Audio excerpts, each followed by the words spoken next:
अस्सलाम वालेकुम जी, आपका होस्ट सईद अहमद अली आपकी खिदमत में हाजिर हमारा यूट्यूब और फेसबुक चैनल ये है पाकिस्तान देखना। लाखों करोड़ों दूधो साम हज़रत मोहम्मद मुस्तफ़ा सल्लल्लाहु अलैहि वसल्लम और आले मोहम्मद पर पाकिस्तान तहरीक इंसाफ ने कह दिया है कि इलेक्शन कमीशन का फैसला मुस्तरद 30 अप्रैल को इंतखाबात होंगे। हम किसी की ऐसी की तैसी, हम किसी को किसी सूरत बर्दाश्त नहीं करेंगे। जो आइन और कानून है उसी पे इम्प्लीमेंट होगा और अगर किसी ने आइन शिकनी की तो फिर हम डट के खड़े हैं। और फवाद चौधरी साहब और असद उमर साहब, स्पोक पर्सन पाकिस्तान तहरीक इंसाफ और जनरल सेक्रेटरी पाकिस्तान तहरीक इंसाफ असद उमर, दोनों ने बकायदा तौर के ऊपर प्रेस कॉन्फ्रेंस की और कहा कि 30 अप्रैल पंजाब में इंतखाबात का दिन होगा। ऑफिशियल वर्जन जारी कर दिया है और जितने पीटीआई के टिकट होल्डर्स हैं उनको दो टोक अल्फाज में ये बात कह दिया है कि हर सूरत आपने इंतखाबात की तैयारी करनी है और इंतखाबात से कभी पीछे नहीं हटना। डोर टू डोर कैंपेन आपने जारी रखनी है। जो एक रिदम बना हुआ है उस रिदम को नहीं तोड़ना। एक्चुअली मुझे भी ये लगता है कि शायद ये जो रात के फैसला दिया गया, ये 2 दिनों के अंदर जो है वो, क्योंकि कल तो मामला गर्म होगा, उसके मतलब मैं उसके ऊपर आ रहा हूं, मगर 2 दिन में जो पाकिस्तान तहरीक इंसाफ का एक जो हैंड ब्रेक उनकी खींची गई है, डेफिनेटली इससे बड़ा जो है वो एक प्रेशर बिल्ड होता है कि मोमेंटम बना होता है, उस मोमेंटम को तोड़ने की कोशिश की गई। मगर मुझे कल नजर आ रहा है कि पाकिस्तान तहरीक इंसाफ को एक वाज़ेह जो है वो फैसला होता उनके हक में नजर आ रहा है। फवाद चौधरी और असद उमर साहब ने कह दिया कि 26 की यानी कि जो आपका होगा 26 की रात होगी और सुबह इतवार तक हमने जलसा हर सूरत करना है। तरावियों के बाद ये शुरू हो जाना है, सारी रात चलना है, दमादम मस्कल अंदर है, तैयारियों का बात कह दिया, पब्लिक रेफरेंडम का नाम दे दिया। यानी कि जो उनके ऊपर तशद्दुद हुआ, यानी कि ये 11 माह के अंदर जितना पाकिस्तान तहरीक इंसाफ के ऊपर तशद्दुद हुआ, आंसू गैस के शाल, वाटर कैनन का इस्तेमाल, इमरान खान के घर के गमले, उनके बच्चों की जो पेंटिंग को तोड़ा गया, उनके घर का गेट तोड़ा गया, चादर और चारदीवारी का तकद्दस पामाल किया गया, उसके लिए एक रेफरेंडम जो है वो होने जा रहा है और ये हफ्ते की रात होने जा रहा है। और उसमें बड़े अहम तरीन ऐलान जो हैं वो मतवक्को मुझे नजर आ रहे हैं।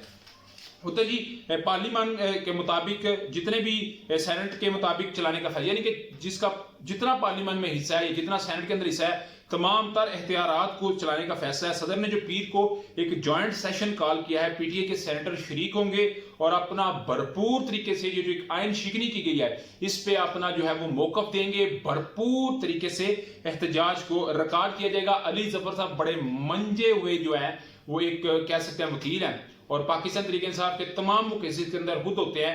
उन्होंने आज पिटीशन पे काम मुकम्मल कर लिया है। कल सुबह 8 बजे पिटीशन दायर हो जाएगी, क्योंकि आप जानते हैं आज 23 मार्च था और आज छुट्टी का दिन था, मगर ये पिटीशन को दायर कर दिया जाएगा और मुझे लगता है कि कल सब कुछ ठीक हो जाएगा। सुप्रीम कोर्ट की जो अपनी बार है उसने भी मौकफ दिया, मगर 96 बार ने बाकायदा तौर के ऊपर कहा है कि जो मौकफ पाकिस्तान तहरीक इंसाफ का वो ठीक है।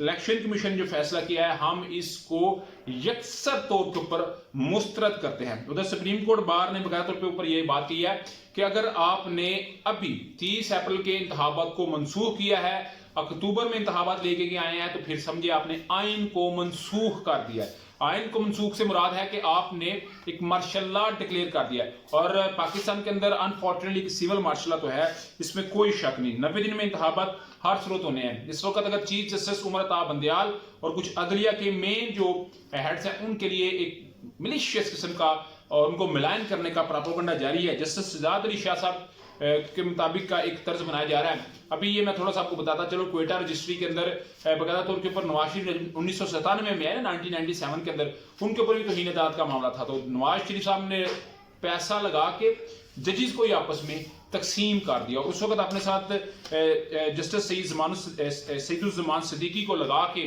सारा काम ही अपने लिहाज से ठीक कर लिया। फिर इनको आप जानते हैं ना, गवर्नर सिंध भी इन्होंने तैनात करवा दिया। तो इस उम्र का इस वक्त जजेस के दरमियान जो जस्टिस साहबान है उनके दरमियान भी कोई लाइन खींचने की कोशिश की जा रही है। तो ये जी अभी तक की कुछ अपडेट थी, मैंने कहा ये बता दूं। उधर जी 23 मार्च आज पाकिस्तान का मैं समझता हूँ पाकिस्तान का दिन है। एक 14 अगस्त 1947 का दिन है, एक 23 मार्च आज के दिन हमने आहद किया था अल्हम्दुलिल्लाह कि पाकिस्तान 2 लाख होगा, यानी कि बरसगीर से पाकिस्तान इंडिया से 2 लाख होगा। उनका 2 कौमी नजरिया सब कुछ हमने अलग कर लिया अल्हम्दुलिल्लाह। आज हम अगर सुकून की नींद सो रहे हैं तो ये कायदे आज़म की बदौलत है, उस वक्त की कुर्बानी की बदौलत है। अल्लाह ताला उनको गरीक रहमत करे, नबी सरकार दो आलम की शफाअत से बारहमंद फरमाए उस वक्त के शुहदा को। उधर जी 23 मार्च को आप जानते हैं कि आज अवार्ड दिए गए, किसी को कायदे आज़म अवार्ड दिया गया, किसी को तगमा शुजात, किसी को तगमा इम्तियाज, यानी कि हर को अपने अपनी कैटेगरी से दिया गया।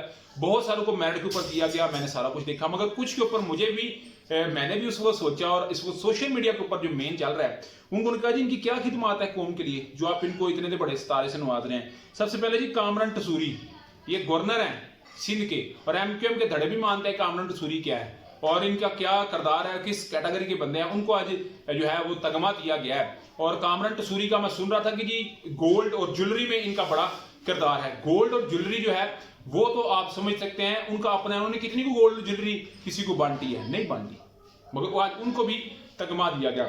उधर अगर मैं बात करूं जावेद चौधरी साहब को, उनके ऊपर इस वक्त क्रिटिसाइज किया जा रहा है, नदीम मलिक साहब को क्रिटिसाइज किया जा रहा है। अवाम कहती है इनकी अवाम के लिए क्या खिदमत है जो इनको इतना बड़ा नवाज दिएगा। आईजी जो इस वक्त कॉन्ट्रोवर्शियल हो चुके हैं उनके ऊपर बहुत सवाल उठ रहे हैं।